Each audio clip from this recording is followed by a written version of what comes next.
guys, welcome to my channel, Court the Nurse Realtor, and I am Court the Nurse Realtor. If you are new to my channel, welcome. And if you are an oldie but a goldie, hey girl, hey boy, hey, welcome back to my channel. And so, as most of you may know, if you see me in this scrub top and a stethoscope, this is going to be a nurse related video.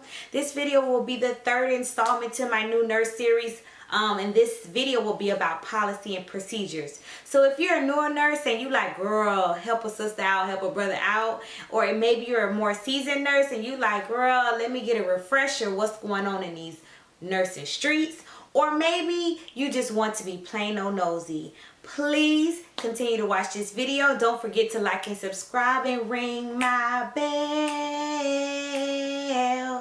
Ring my bell, my bell. Ring-a-ling-a-ling. Ring my bell so you can stay notified of my weekly videos. Okay, as I said before, this video is going to be the third installment of my new nurse series, and we're going to talk about policy and procedures. And I thought long and hard what would be the third installment of this series, and I think policy and procedures is very important. It is some of the policy and procedures has saved me in my career, and I'm glad I learned at the very beginning the importance of knowing where your policy and procedures are, and where, or if you don't know what they are, where to locate them.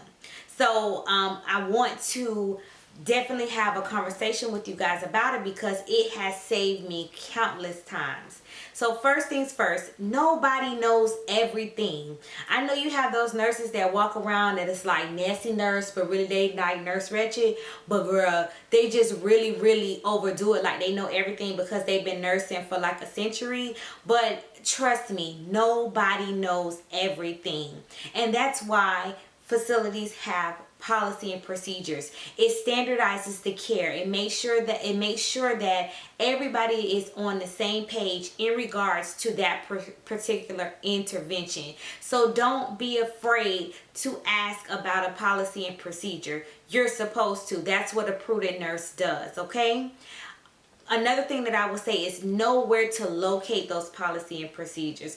I can tell you, like I said, countless times, if I'm traveling, if I'm starting a new facility, if I am just like maybe moonlighting or doing a per diem, I want to know where can I find your policy and procedures. And I also want to know, like, say if you're on a specific unit, for instance, my background is PACU. If I'm starting in a new PACU, what are your documentation policies? What are your policies for extubating? Knowing those policies can really save you, and knowing where they're located is your leg to stand on, okay? And I also want to say, don't be afraid to stop something if it is against a policy.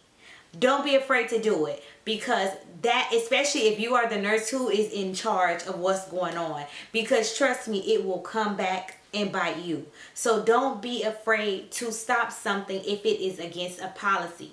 I remember this one time, I was not a newer nurse. I was probably like 5 years in it, and like I said, my background is PACU, but I do pre-op, GI lab, basically anything procedural I can do. I can pre-op, recover, and I can sometimes be there in intra-procedure, just depending on what it is. And so at this particular facility, I was doing pre-op and post and phase 2 recovery, and this particular procedural nurse, at this facility, they had nurses who were only allowed to give, certified nurses who were only allowed to give cath flow. Like every registered nurse couldn't give cath flow. You had to be certified at this particular facility. If you were not certified, you couldn't touch or do anything with the cath flow. And it was known. Now, if you are someone who doesn't know what cath flow is, it's basically an anticoagulant, and they use it for vascular devices or access devices to make sure that those vascular devices are patent. So in your tunnel catheters, your PICC lines, your ports, cath flow can be administered to break down any clots that may have clogged the line to that access. So anywho, in this facility, like I said, the nurses, there only are certified nurses who can deal with this particular medication. So I was in the pre-op post-op area, and the procedural nurse gave this particular patient the cath flow, and the policy there was that you have to wait a certain amount of time to figure out if it was drawback or were you supposed to administer another dose. So she, instead of waiting and, you know, maybe doing something else that wasn't going to take a great length of time, she went into another procedure. She calls me and she says, hey, you know, patient such and such, can you go pull back the cath flow and see if the line is patent? I told her no. I'm not doing that. That's against the policy. No, I am not. Oh, it's not against the policy. You can pull back. You don't have to be certified. I can't believe you are holding up delaying care because you won't do this. Blah, blah, blah. I'm just like, oh, I'm sorry, but I'm not doing it. Sorry. You could come up here and do it. I'll have them wait, or you can have your other nurses, procedural nurse come check, but it will not be me. So we got off the phone. Sister girl went to my manager. She went to the director of surgical services. Sister girl even went to the nursing supervisor on me because I would not pull that cath flow back for her. So I knew that it was going to be questioned. They were going to try to persuade me to do so. So what I did was I knew where my policy and procedure was. I knew where it was located. I went on the computer, I printed out the particular policy, I highlighted where the nurse had to be certified, I highlighted where that nurse had to come back and reassess her patient, and I left it on the unit secretaries on the desk, or the nursing unit, so when they came looking for me, it would be there waiting for them. And I told the unit secretary, I said, when they come looking for me, tell them I left this for them, and if they have any questions, I'll be in such and such's room. So I went on by my day, I did what I had to do, and I came back out, and the unit secretary was like, oh yeah, they definitely came looking for you, but I told them that you left that there for them to see, and if they have any questions, you're in the room, you'll step out. But they walked away after they saw what you highlighted.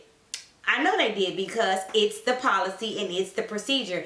And my girl was so mad. She was huffing and puffing, slanging stuff, doing everything. But you know what? I did not care, because I followed the policy and procedures. Now, suppose I would have went in that room, did something wrong, did something out of order. She would have thrown me under the bus, because the policy was that she was supposed to do it, not me.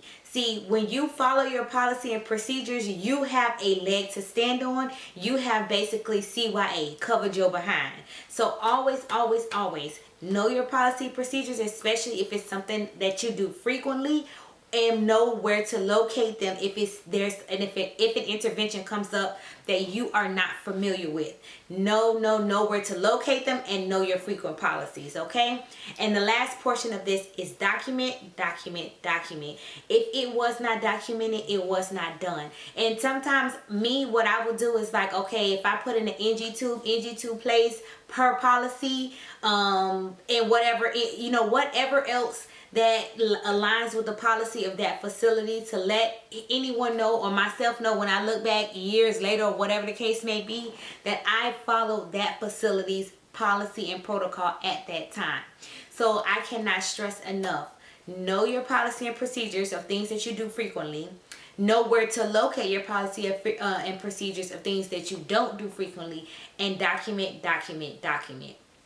I hope this video was helpful. Please let me know in the comments below if this was helpful. Any questions, concerns, let me know any other type of videos you would like for me to cover or discuss that's nursing related, real estate related. And most importantly, I want you to know that I love you, but God, He loves you so much more. God bless you.